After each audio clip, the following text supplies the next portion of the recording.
न जाने ये बेटी भी क्या अजीब चीज होती है। बेटी जब शादी के स्टेज से ससुराल जाती है तब पराई नहीं लगती, मगर जब वो मैके आकर हाथ मुंह धोने के बाद सामने टॉवल के बजाय अपने बैग से मुख्तसर रुमाल से मुंह पोंछती है तब वो पराई लगती है। जब वो बावर्ची खाने के दरवाजे पर नामालूम सी खड़ी हो जाती है तब वो पराई लगती है। जब वो पानी के गिलास के लिए इधर उधर आंखें घुमाती है तब वो पराई लगती है। जब वो पूछती है वॉशिंग मशीन चलाऊं क्या, तब वो पराई लगती है। जब मेज पर खाना लगने के बाद भी बर्तन खोल कर नहीं देखती तब वो पराई लगती है।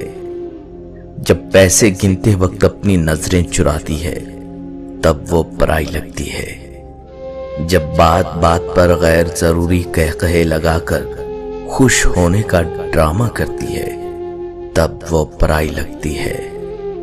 और लौटते वक्त अब कब आएगी, इसके जवाब में देखो कब आना होता है, ये जवाब देती है। तब हमेशा के लिए पराई हो गई ऐसे लगती है। लेकिन गाड़ी में बैठने के बाद जब वो चुपके से अपनी आंखें छुपा के खुश करने वाली कोशिश करती है तो वो परायापन एक झटके में बह जाता है, तब वो पराई सी लगती है। अरे नहीं चाहिए हिस्सा भैया, मेरा मायका सजाए रखना, कुछ न देना मुझे, सिर्फ मोहब्बत बरकरार रखना। पापा के इस घर में मेरी याद बसाए रखना, बच्चों के जहन में मेरा मान बरकरार रखना। बेटी हूं हमेशा इस घर की, ये एजाज सजाए रखना। बेटी से मां का सफर, बेफिक्री से फिक्र का सफर, रोने से खामोश कराने का सफर, गुस्से से तहम्मुल का सफर। पहले जो आंचल में छुप जाया करती थी आज किसी को आंचल में छुपा लेती है। पहले जो उंगली पे गर्म लगने से घर को सर पे उठाया करती थी आज हाथ जल जाने पर भी खाना बनाया करती है। पहले जो छोटी छोटी बातों पे रो जाया करती थी आज वो बड़ी बड़ी बातों को जहन में छुपाया करती है। पहले भाई दोस्तों से लड़ लिया करती थी आज उनसे बात करने को भी तरस जाती है। माँ माँ कहकर पूरे घर में खेला करती थी आज माँ सुन के आहिस्ता से मुस्कुराया करती है। 10 बजे उठने पर भी जल्दी उठ जाना होता था आज 7 बजे उठने पर भी लेट हो जाया करती है। अपने शौक पूरे करते करते ही साल गुजर जाता था आज खुद के लिए एक कपड़ा लेने को तरस जाया करती है। सारा दिन मुफ्त होके भी बिजी बताया करती थी अब पूरा दिन काम करके भी काम चोर कहलाया करती हैं। एक इम्तिहान के लिए पूरे साल पढ़ा करती थी अब हर रोज बगैर तैयारी के इम्तिहान दिया करती हैं। न जाने कब किसी की बेटी किसी की मां बन गई, कब बेटी मां के सफर में तब्दील हो गई। दोस्तों, बेटियों की उम्मीदों पे फकत बाप पूरा उतरता है, ये किसी और के बस की बात नहीं।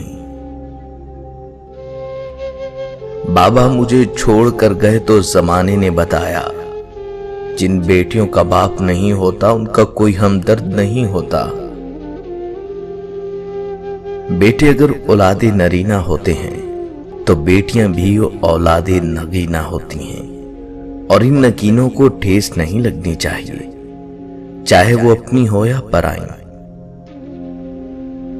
और जिस दिन तुम बेटी के बाप बन जाओगे तब तुम्हें वो माल नहीं मान नजर आएगी।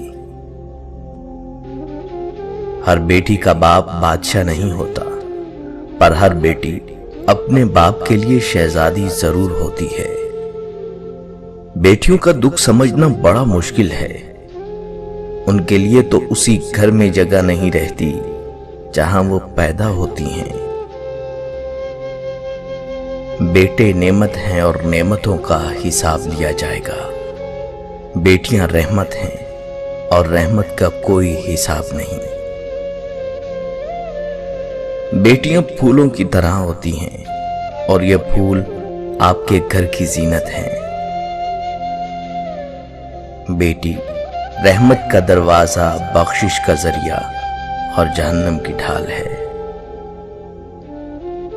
बेटी की कदर करें। बेटियां सबके नसीब में कहां होती हैं। घर जो खुदा को पसंद आ जाए वहां होती हैं। बेटी अल्लाह की रहमत होती है और रहमत कभी बोझ नहीं होती।